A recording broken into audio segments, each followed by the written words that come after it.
Whoa, it's Kyle. Welcome back to Artist Confessional. Welcome to all you new people, and welcome back to everybody else. In this vlog, well, this studio vlog, we're going to be printing my print called Title Power, and we're going to be casually chatting about screen printing, and screen printing here specifically at Sparkboxstudio. And what that looks like is we're going to hang out in the studio, we're going to talk about the materials, the costs, the processes, and the varying degrees that you can alter that process to make it more DIY or more professional. And I'm going to talk about where our studio fits in that spectrum. So hang out and we're going to get into some printing, and we'll see you in a little tiny bit. What are the secrets of studio practice? I want to know all your good and bad habits. How do you make art like a pro? There's so many ways to do so. Stick around, cause you'll find out on Artist Confessionals. Artist Confessionals with Sparkbox Studio. Now, when I left undergrad back in 2009, or just as I was about to leave undergrad, there was this question of how do you print outside of a university and institution? How do you transition from being that student into somebody who actually works in this, and what that looks like? And I was actually really uncertain. Maybe some of you feel the same way, that there seems to be a cloak of how do you get this stuff, and what do you actually need? And when you start really thinking about all of the steps that go into it, from coding screens to spray booth to printing to the table to cleanup, there are just some things that you maybe don't consider along the way. I certainly didn't, and I'd love to share with you some of those things that I have learned kind of starting up our own studio. My process starts digitally. This isn't the same for everybody. I know a lot of people still work analog, but things have changed and technology's kind of grown, and so you can work digitally in Photoshop, and that's where I work. And the goal here is to create these black and white composite images. Let me rephrase that. The goal is to create a full image, but separate out each one of the layers so that each one of the layers can be turned into a black and white image. So you might see red on the screen, but red will get translated into a black and white image, which will get exposed to the screen later on in the process. Prep is different for everybody, but prep for me is working digitally, working on a tablet, drawing, working in Photoshop, and sometimes I will use a light table and I will use analog tracing methods, but predominantly I work digitally. And for me, that's because as I'm getting older and older, my hand is unable to do the really small, finicky detail that I like in my own work. But when I'm working in Photoshop, I can just grow the image really big until I'm literally I can make giant gesturals and they are a fraction of an inch. It benefits me. I've been working in Photoshop for over 25 years. I have always worked on Macs. That's not true. Back in high school, I worked on PCs, but since leaving high school, it has always been Macintosh, and I'm using an M1 Mac Mini, and it's a pretty standard out-of-the-box M1 Mac Mini, and it is great up until the point that I decided to try to take on 4-foot by 8-foot 300 DPI illustrations, and then there's some the 8 gigabytes of RAM doesn't quite make it. But that's a really specific problem. Otherwise, it's really, really good all aboard. The tablet that I'm using is called a Huion tablet. This one is a display tablet where you're actually drawing on top of what you're seeing, and I would highly recommend this version. It makes things so much faster. I do wish that I had picked a version that had more options along the sides. You can get ones with hot buttons that you could program to be change my brush, grow my brush, shrink my brush. And this one just has, it was just a display. I really do regret that because those extra buttons would have been cool.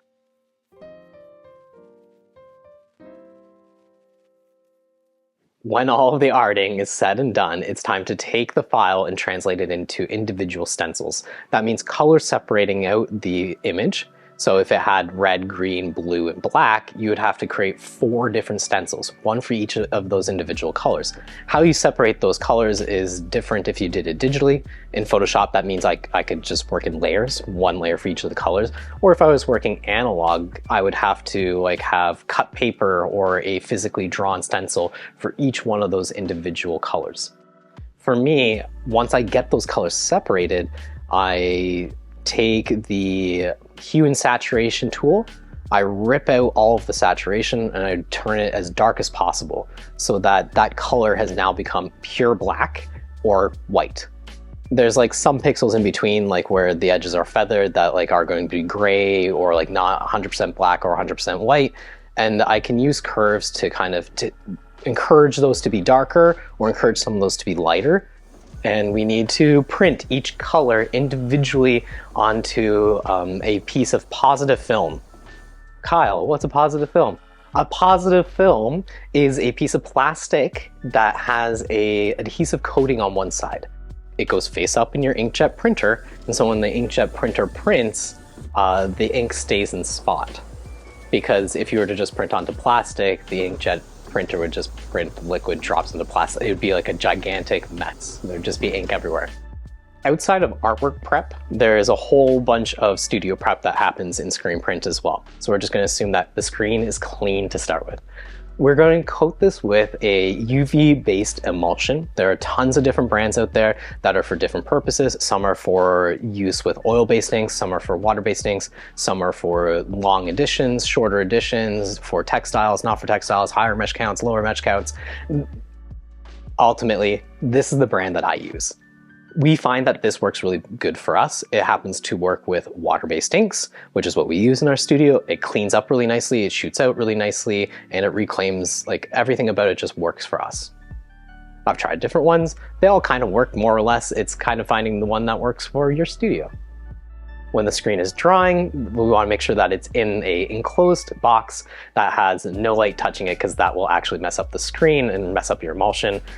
I use this cabinet, and this cabinet is a hand-built cabinet that I just have wooden rails in it, and it has a magnetic latch. So we have coated up these screens. They are going to sit for at least 8 hours. In my experience, my suggested workflow for screen printing is coat the screens the day before that you want to actually print. It's just simple. Give it overnight. I find that with everything in printmaking, just give it a bit of time.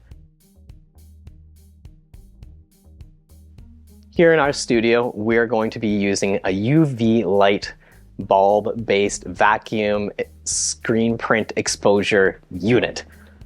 Ooh, that's a mouthful. We put in our positive films with the ink face up, and then we put our screen on top and we close the whole thing together. It vacuum seals, and we're going to blast UV light through the plastic, which the black ink is going to repel the light, and wherever the light touches is going to harden. There are so many different ways to expose screens out there on the market. There are UV-based ones, there are LED-based ones, there are single point exposures. All of these things work. It's about personal preference, price point, efficiency, and what you feel you can afford to have in your studio. With the screen exposed, I'm going to take it out and put it into the spray booth and immediately start spraying it with water. The water is going to stop the chemical reaction that is causing the emulsion to harden in spots when exposed to UV light, and it's going to wash away any of the emulsion that was not exposed to the UV-based light, revealing the open mesh of the screen. This is a very simple process. It's a very light setting on the pressure washer. It should come out very easily. Our studio has a real range of mixture of like DIY to professional equipment, and I thought that the spray booth was one of those places that like I did not have to buy some professional prefabricated thing for thousands of dollars. This was the cheapest stand-up shower I could find at Home Hardware, and I raised it up and cut it in half. The feature that my DIY shower spray booth doesn't have that like professional equipment does, it would be the backlit light wall, because it makes cleaning screens a heck of a lot easier. Now I think that I could DIY one, and maybe one day I will do that, but for right now, that's not in the cards. I'm using TriArt brand screen printing inks, and we are mixing these with their clear base to achieve like the levels of consistency and translucentness that I'm looking to achieve in this print. For every single one within the edition, you need a corresponding piece of paper, and that could mean cutting dozens or hundreds of pieces of paper. Paper comes in a larger stock, so often you have to cut it once, twice, or 3 times to achieve that size that you want. Now multiply that out amongst your edition, and you're looking at like, it sometimes can be literally hours just cutting and prepping paper. And one of the things that I really regret not investing in early in the studio days is a paper cutting guillotine. I still don't have one, and I regularly wish that I did, because I think this is a space within the studio that I could expedite the workflow. Now, hold on, stick with me, we're almost done all of the prep. There's just one last, that's a lie, there's some last steps. The space, the station where you're actually going to print is kind of the next step. Now, this is like one of those things that if I had a bunch of money, I would definitely invest in one of the crazy cool vacuum tables. I would love one of these. However, I have this donated desk that I reinforced in this previous video, and we've attached some hinges to it. It does okay. I think that sometimes equipment can be a crutch for skill, and I think that what this has forced me to do is become really attentive to registration and to be really considerate of how I set up stuff. And I think that that has really helped me kind of lock in my technical skills. Here's what I think is invaluable at my station when I am getting going into an edition. 1, the screen is locked into some hinges. 2, there is a piece of clear acetate or plastic that is preferably like thinnish, not like thick and heavy.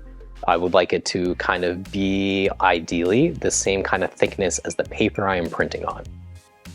I don't always get that, so it's just really kind of whatever's plastic's in the drawer, but that would be my ideal. And then it is rigged with a tape hinge and rigged up with these punch tabs for more accurate registration. We have our squeegee with custom-built DIY squeegee holder, very, very cheap. We have some wooden blocks to help prop up the screen, to keep the screen from touching the print or whatever case. This is primarily to help with screen management. We have usually some glass nearby to house our ink or to just be dirty space, a bowl of water. We have paper towel, and we have the edition and the newsprint. And I think that's pretty much all of the different stuff. Oh, and spatulas, because you need to move the ink, not with your hands. Our screen printing setup is pretty DIY-y, it's very low budget, and that's the fun thing about screen print. But in terms of like, you know, vacuum table versus screen print on some hinges and stuff, like, you're not gonna really notice a difference at the end if your registration is really good. And that's kind of my philosophy, is that like, you can do this with little stuff. I feel like I have to add like all these asterisks and like caveats, because like working in this specific way, these are the things that I have to be aware of.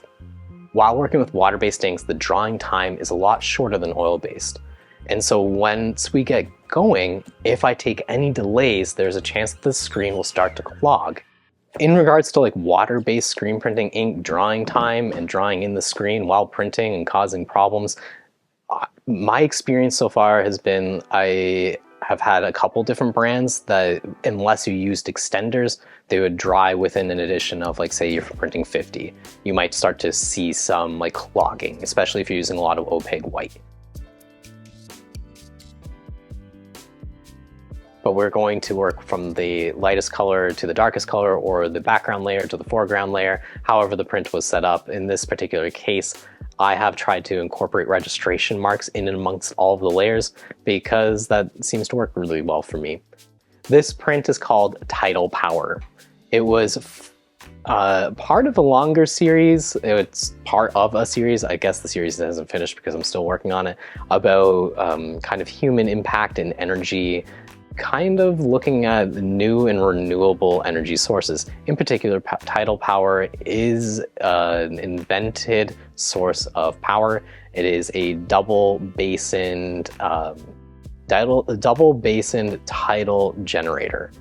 And you can Google that if you would like. There's some really cool and interesting research. It was a solution to a proposed problem about tidal generators, where these basin tidal generators would take in all of this water, and as the tide receded, a floodgate would open so that they could have constant draining water, which would turn a turbine and generate power.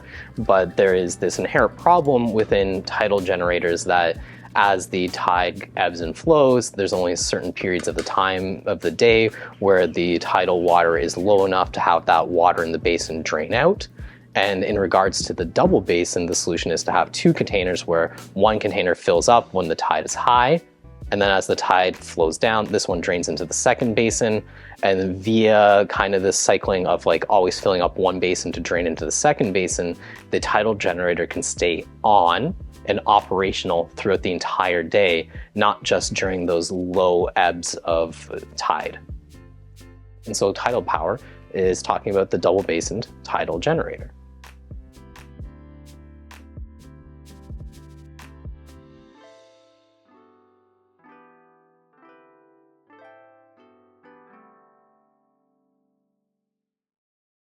We did it! Yay!